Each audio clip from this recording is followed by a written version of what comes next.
A very sweet morning to all of you. This is Kusum Lata, lecturer in English. Today I am here with our second poem, An Elementary School Classroom in a Slum by Stephen Spender for Class 12th students from the book Flamingo. The poem was first published in 1964 and there are 4 stanzas in this poem. We'll study this poem in 2 parts. Here in this video, I'll explain only first stanza of the poem. The rest of the poem I'll explain in my second video. Okay, now let's start. A few words about Stephen Spender first. Stephen Spender, full name Stephen Harold Spender. He was an eminent English poet, novelist and essayist who concentrated on themes of social injustice and class inequality in his work. अपनी सभी रचनाओं में उन्होंने mainly इन themes पर focus किया है, social injustice and class inequality. He had a keen interest in politics. राजनीति में काफी रुचि थी इनकी. So he declared himself as a socialist and pacifist. Socialist समाजवादी, पेसिफिस्ट शांति प्रिय, who is not in favour of war, जो युद्ध के फेवर में नहीं है. So guys, An Elementary School Classroom in a Slum is a beautifully penned down poem by Stephen Spender which gives a vivid description of a school classroom in a slum and the children in the class. Like his other works, this poem also exposes the social inequalities prevailing in the society. The poet wants to draw attention of everyone towards these children so that their life can be improved. Now let's see what's the rhyme scheme of the poem. The poem has been written in free verse, means it doesn't have any fixed rhyme scheme. Free verse में लिखी गई है ये poem. वैसे बच्चों, poem की सही pronunciation होती है pome, but I also won't feel comfortable with it, so don't mind, okay? तो बच्चों सबसे पहले पोएम के टाइटल को समझते हैं. पोएम का टाइटल है an elementary school classroom in a slum. Elementary school means primary school, जहां 1st से 5th स्टैंडर्ड के बच्चे पढ़ते हैं. तो प्राइमरी स्कूल के किसी क्लासरूम पर फोकस किया गया है और ये प्राइमरी स्कूल कहां पर स्थित है? स्लम एरिया में स्थित है. स्लम क्या होता है? झुग्गी बस्ती. Now let's take first stanza of the poem. And before proceeding ahead, let's have a glance at the difficult words in this stanza and their meanings. Gusty waves, breezy winds which blow strongly. Pallor, pale or dull face. Stunted, not fully grown due to malnutrition. Gnarled, knotted or rough. Weeds, unwanted plants that grow on their own. Paper seeming boy, very thin boy, as thin as a sheet of paper. Your successor. Now let's recite the first stanza of the poem. Far, far from gusty waves, these children's faces, like rootless weeds, the hair torn round their pallor, the tall girl with her weighed down head, the paper-seeming boy with rat's eyes, the stunted, unlucky heir of twisted bones, reciting a father's gnarled disease, his lesson from his desk. At back of the dim class, one unnoted, sweet and young, his eyes live in a dream of squirrel's game in tree room other than this. तो बच्चों इस पूरे stanza में poet ने slum area के elementary अर्थात primary school के classroom में जो बच्चे पढ़ रहे हैं उनको डिपिक्ट किया है. अब कैसे हैं ये बच्चे? देखते हैं. Far, far from gusty waves, these children's faces. तो these children's faces, इन बच्चों के जो चेहरे हैं वे far far means very far, बहुत दूर हैं. किससे बहुत दूर हैं? From gusty waves. Gusty waves, breezy winds which blow strongly. बहुत तेज हवाएं. और यहाँ पर बहुत तेज हवाएं क्या शो करती हैं? That they are full of energy. अब समझो, इन बच्चों के जो चेहरे हैं ना वो एनर्जी से बहुत दूर हैं. Means their faces are dull and without any energy. They are not full of energy like other kids of their age. इस उम्र में बच्चों में जो एनर्जी होनी चाहिए वो इन बच्चों में नहीं है. Okay, next. The like rootless weeds, the hair torn round their pallor. Like rootless weeds. इन बच्चों को पोएट ने रूटलेस वीड्स से कंपेयर किया है। यहां पर सिमिली का यूज हुआ है। वीड्स क्या है?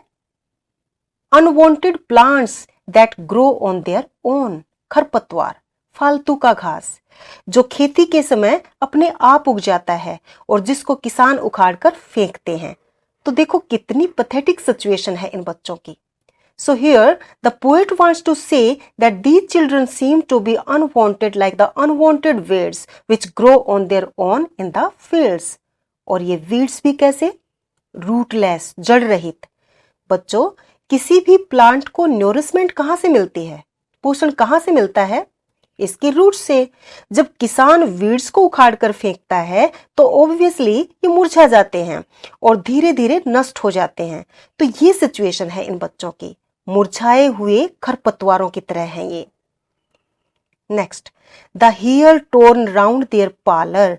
इनके जो बाल हैं वो टोर्न, अनसुलझे हैं, इनमें कंघी नहीं की गई है, ये बिखरे हुए हैं। कहाँ बिखरे हुए हैं? Round their pallor. Pallor means pale face. Why pale? Due to malnutrition, कुपोषण के कारण। कुपोषण के कारण पीले चेहरे हैं इनके। तो इन बच्चों के उलझे हुए बाल, बिना कंघी किए हुए बाल, इनके कुपोषित पीले चेहरों पर बिखरे पड़े हैं। Okay, next, the tall girl. अब पोएट कुछ बच्चों पर पर्टिकुलरली फोकस करता है। The tall girl with her weighed down head. एक टोल गर्ल इस रूम में है, इसका सिर वेट डाउन, बोझ से झुका है। किस बोझ से? Due to burden of poverty. फिर पोएट फोकस करता है the paper seeming boy with rat's eyes.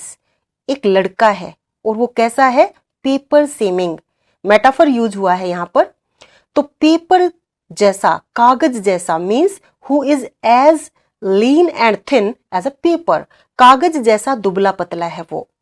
आगे इसी लड़के के बारे में पोएट ने कहा है विद रेड्स आईज। तो यहां रेड्स आईज की इमेज यूज की है। पोएट कहता है कि इस लड़के की आंखें चूहे की आंखों जैसी हैं। क्यों कहा ऐसा? आपने चूहे की आंखें देखी हैं? कुछ बाहर से निकली होती हैं, है ना? अब क्योंकि ये बच्चा काफी दुबला पतला है due to hunger, malnourishment, तो इसके चेहरे पर जो आंखें हैं they are bulging out like a rat's eyes. एक बात और, चूहे की आंखें हमेशा कुछ तलाशती रहती हैं, most probably food. They also appear to be some curious, tricky. कुछ उत्सुकता, कुछ चालाकी सी दिखती है चूहे की आंखों में। The same case is with the boy. It appears as if his eyes are in search of food due to hunger. अब एक और बच्चा है, वो कैसा है? The stunted, unlucky heir of twisted bones reciting a father's gnarled disease. His lesson from his desk.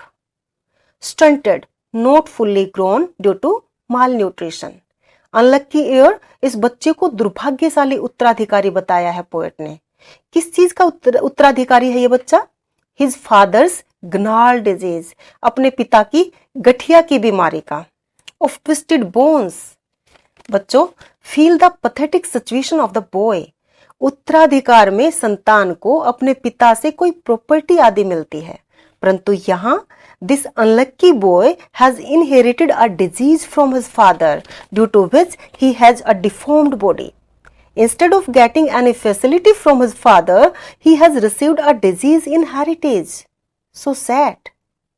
So this disabled boy is sitting on his bench and reciting his lesson from there. Next, at the back of the dim class, one unnoted, sweet and young, his eyes live in a dream of squirrel's game in tree room other than this. एक अन्य बच्चा है, वो classroom के दूसरे बच्चों से कुछ अलग है। He is sitting at the back of the dim class. Dim class, it means there is no proper light in the classroom. पूरी रोशनी भी नहीं है इस क्लासरूम में। This shows the negligence of the school management. He is unnoted. किसी का उस बच्चे पर ध्यान नहीं है। But he is sweet and young. यह प्यारा सा छोटा बच्चा है।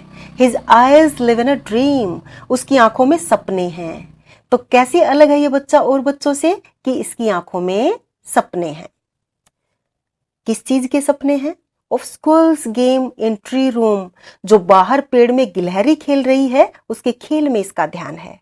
Other than this, अर्थात यहाँ क्लासरूम में उसका ध्यान नहीं है। He is distracted from the lesson. बच्चों, स्क्विरल मौज मस्ती की प्रतीक भी है। It means इस बच्चे की आंखों में मौज मस्ती के सपने हैं। He is not interested in the monotonous environment of the classroom. So, this was the explanation of the first stanza. Now let's see the literary devices used in this stanza. वैसे तो हमने साथ साथ भी डिस्कस किया है, एक बार फिर से देख लेते हैं। इस स्टेंजा में सिमिली यूज हुआ है, मेटाफर यूज हुआ है, रेपिटेशन यूज हुआ है and images and symbols use हुए हैं। इमेजेस क्यों यूज करते हैं? ताकि क्लियर पिक्चर आए माइंड में। For example, paper swimming boy, twisted bones etcetera. Simile देखते हैं, जैसे लाइक रूटलेस वीड्स। सिमिली क्या होता है? जब किसी भी वर्ड के साथ एज या लाइक यूज करके कंपेयर करते हैं उसे सिमिली कहते हैं। अब मेटाफर लेते हैं। जब दो चीजों की तुलना करते हैं without using like and as तो मेटाफर होता है। जैसे पेपर स्विमिंग बॉय, तो यहां पर बॉय को पेपर से कंपेयर किया है विदाउट यूजिंग एज और लाइक। देन रेपिटेशन यूज हुआ है यहां पर, जैसे फार फार। ये रेपिटेशन क्यों यूज हुआ है? To stress on the distance, मतलब very far. So this was the explanation and literary devices used in the first stanza of the poem An Elementary School Classroom in a Slum. The rest of the poem I'll explain in my next video. Okay, thank you. Keep watching, keep learning. Have a nice day. Thank you very much.